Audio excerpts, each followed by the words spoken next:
De todas as lendas relacionadas com o mar, de longe, a que mais possuiu impacto imagético e cultural no Ocidente foi a lenda de Atlântida ou Atlantis, uma suposta ilha, cidade ou civilização de proporções grandiosas, que estaria situada no meio do Oceano Atlântico e que teria sido submersa pelas águas após um gigantesco cataclisma. A principal fonte a respeito de Atlântida vem do filósofo Platão, sendo ela mencionada nos seus diálogos Timeu e Crítias, o que não exclui o que foi falado por Diodoro Sículo a respeito do mesmo tema em sua obra Biblioteca Histórica, mesmo sendo esses dois mitos muitas vezes não intercambiáveis.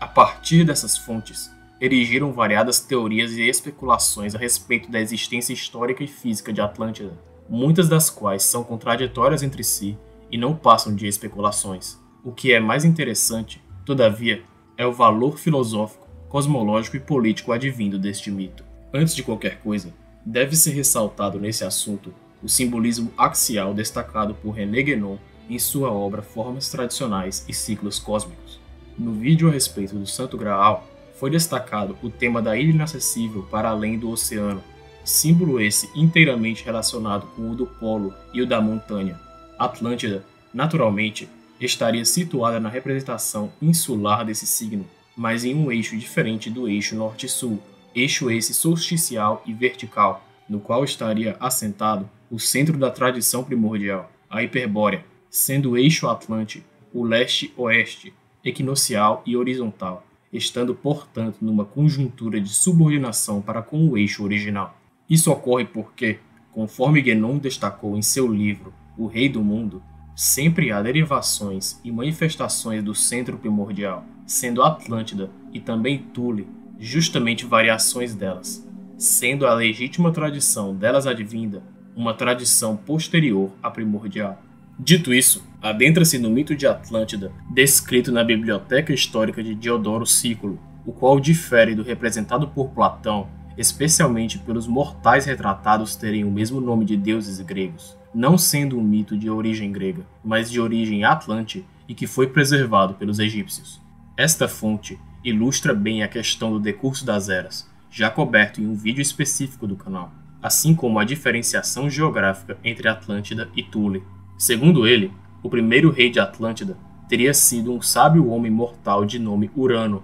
o qual teria reunido vários homens em estado de ignorância e dado a eles os conhecimentos de cultivos das frutas e também, por saber ler as estrelas, por introduzir o calendário solar para a contagem dos anos e o calendário lunar para a contagem dos meses. Em razão de Urano ter coabitado com os deuses, estes o legaram honras imortais e transferiram, em razão de seu conhecimento a respeito dos céus, seu nome para o firmamento do universo, e lá o proclamaram rei, numa clara acepção de apoteose. Após o reinado de Urano, assumiu, juntamente com o apoio das massas de Atlântida, a primogênita de sua reunião com sua esposa Titânia, Basileia, sendo essa identificada com a Grande Mãe, o símbolo da alvorada da Era de Prata. Basileia teria tomado seu irmão, Hyperion, como esposo e dele gerado Hélios e Selena, respectivamente nomes associados ao Sol e à Lua. Os também filhos de Urano e Titânia,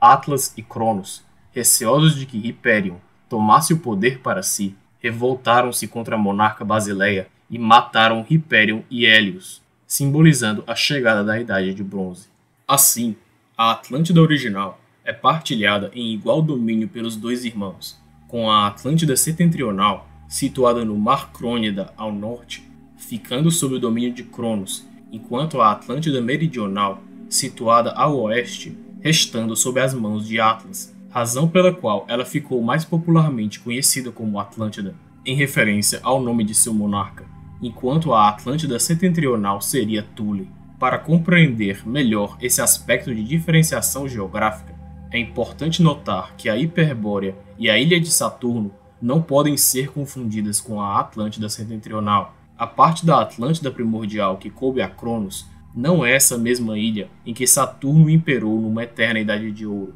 mas a representação da divisão da ilha em suas contrapartes nórdica e ocidental. A Atlântida setentrional, dessa forma, confundir-se-á mais com a também lendária Ilha de Thule, porém uma Thule atlântica, ilha essa que, ao contrário do que ocorre com a Hiperbórea, É associada com o inverno, com a noite, com a escuridão, representando em primazia o reinado da faceta cruel e tirânica de Cronos, que viria a ser destronado por Zeus em sua bondade. Já a partir da Atlântida Meridional, que já estaria situada no eixo leste-oeste, da estirpe de Atlas teriam vindo as Pleiades, das quais descendem todos os heróis gregos e também os bárbaros. Enquanto o norte é associado ao frio e à escuridão, o sul denota mais calor e claridade, sendo associado com o dia, razão pela qual a Atlântida Meridional seria sempre um símbolo de abundância e de fartura. É precisamente nos pontos de a Atlântida ser relacionada com Atlas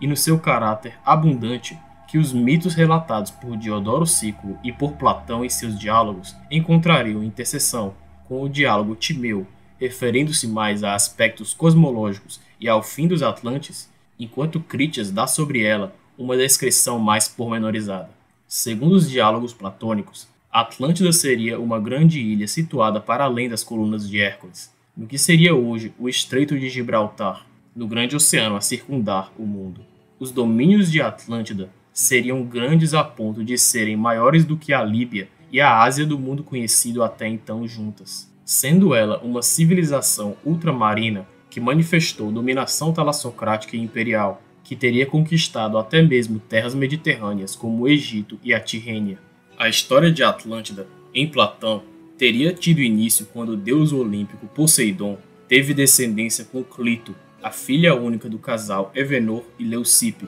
que habitavam a Ilha Atlântica em tempos ancestrais da humanidade, quando mesmo a própria navegação ainda não existia. Poseidon teria construído diversos anéis em volta da ilha, sendo 3 de água e 2 de terra, para que a entrada exterior a ela fosse intransponível. Da descendência de Poseidon e de Clito, o filho mais velho foi Atlas, o qual possuía outros 9 irmãos. Desses 10 descendendo os 10 reis de Atlântida, que se estruturaram em uma confederação de monarquias absolutas, sendo o monarca da estirpe de Atlas o primus inter pares. Estes reis tinham uma lei a ser aplicada entre eles, suas famílias e seus domínios, quase sempre associadas com libações e ritos atinentes a touros e ao gado, animais símbolos de seu ancestral olímpico. É dada por Critias mais descrições a respeito da geografia e das cidades de Atlântida, sendo as mais notórias as que ela possuía uma grande planície central com uma montanha em seu meio, e essa faixa de terra tinha uma fertilidade inigualável no mundo. A riqueza de Atlântida se traduzia em construções suntuosas ornadas de ouro e de cobre, existindo inclusive estátuas de ouro para cada soberano que já havia governado uma de suas monarquias. Se alguma vez os Atlantes foram próximos dos deuses, sendo portanto agraciados, conforme o elemento mortal foi se sobrepujando ao divino, estes caíram em gigantescos orgulho e arrogância por causa de seu poder e luxúria, o que desagradou as deidades e prejudicou o favor destes aos Atlantes. Assim, antes de sua queda, essa civilização atirou-se novamente em incursões imperialistas, dessa vez contra toda a Grécia e contra os bárbaros. Do lado dos Mediterrâneos, encontrava-se em posição de destaque a cidade de Atenas, a qual até então era governada pelos princípios da sofocracia pregados por Sócrates, a qual se viu abandonada pelas cidades aliadas conforme se verificou o avanço dos Atlantes. Apesar desse abandono, Atenas conseguiu resistir e vencer aos invasores atlânticos, que foram forçados a recuar. Após a derradeira derrota da antiga feliz e rica cidade oceânica, a cólera divina caiu sobre a Atlântida, quando Zeus mandou sobre ela gigantescos terremotos e dilúvios, como punição pelos desvios dos Atlantes da lei dos deuses, assim como por sua opulência. Existe nesse mito uma luta intracivilizacional e uma extracivilizacional, respectivamente verificadas no seio de Atlântida e no seu conflito externo com Atenas. Como foi dito, Atlântida teve uma fundação divina, e a sua perpetuação a partir desse princípio celeste por meio da continuidade, seja essa política ou pela via do sangue, garantiu à ilha a propulsão divina para a sua prosperidade e expansão. A partir de um momento, entretanto, o aspecto da forma começou a fraquejar ante ao da matéria, princípio este o qual não é apenas uma passividade sempre em busca de uma ordenação formal, mas também possuindo um aspecto ativo que antagoniza a forma, tornando-se a matéria vencedora na disputa interior atlante. vendo a antes grandiosa cidade rendida às suas mais baixas tentações que, apesar de tais fraquezas não serem visíveis para os que as viam de fora, conforme foi dito em Crítias, eram aparentes para os deuses e os decepcionavam. A Atlântida, uma vez perto de seu fim, passa a associar-se com a faceta mais aquosa do que navegadora de seu pai fundador, Poseidon, uma de aspecto mais generativo e terrenal, o que se reflete também na própria figura titânica de Atlas, quando esse titã de substrato telúrico revoltou-se contra a ordenação imposta pelo deus olímpico Zeus. Malgrado essa contaminação vir consumindo a Atlântida aos poucos, seu último recurso se exprime na expansão, como que o câncer que deseja devorar a carcaça do mundo uma vez esse morto, de onde vem o símbolo do crustáceo marítimo do caranguejo. Atenas, por outro lado, que era associada, como diz Próclo, com a deusa Atena, referente a um aspecto mais intelectual e da sabedoria da alma, manifesta um princípio inabalável, incapaz de ser arrastado para as profundezas pelos tentáculos do Kraken Atlântico, permanecendo impávida mesmo quando entregue à própria sorte, replicando mais uma vez a titanomaquia e a vitória de Zeus sobre Tifão, consagrando mais uma vez a prevalência da forma sobre a matéria. A assimetria entre as guerras que a Atlântida antes vencia exteriormente, mas pelas quais foi subjugada interiormente, enquanto Atenas passa a vencê-la no exterior, é traduzida da melhor forma na máxima do filósofo Heráclito, abre aspas, de todos a guerra é o pai, de todos é rei. Uns indica deuses, outros homens. De uns faz escravos, outros livres. Fecha aspas. O fim físico de Atlântida é apenas uma conclusão, um fechamento de algo inevitável. Afunda-se no mar macrocósmico apenas aquele que já se via afundado no mar microcósmico, perdendo o capitão falho o direito de timonear a nau no julgamento do oceano que antes dele se soergueu, sendo o motivo da sua opulência o mesmo da sua ruína. O mesmo sol que morreu ao poente para Atlântida, alvoreceu ao nascente para Atenas. Existe aqui, por derradeiro, a sucessão de uma grande talassocracia por outra exterior, uma vez que, dado que já que as almas podem escolher ser ordenadas ou caóticas, as escolhas políticas também podem manifestar tais decisões. A decisão de Atenas por se ordenar é o que demonstra a sua vitória de uma posição defensiva, enquanto a decisão de Atlântida por permanecer no caos demonstra a sua derrota, mesmo quando em uma posição vantajosa de ataque. A reflexão do cosmos e da ordem das coisas sempre há de permanecer, sendo nada mais natural que uma realidade caída e podre,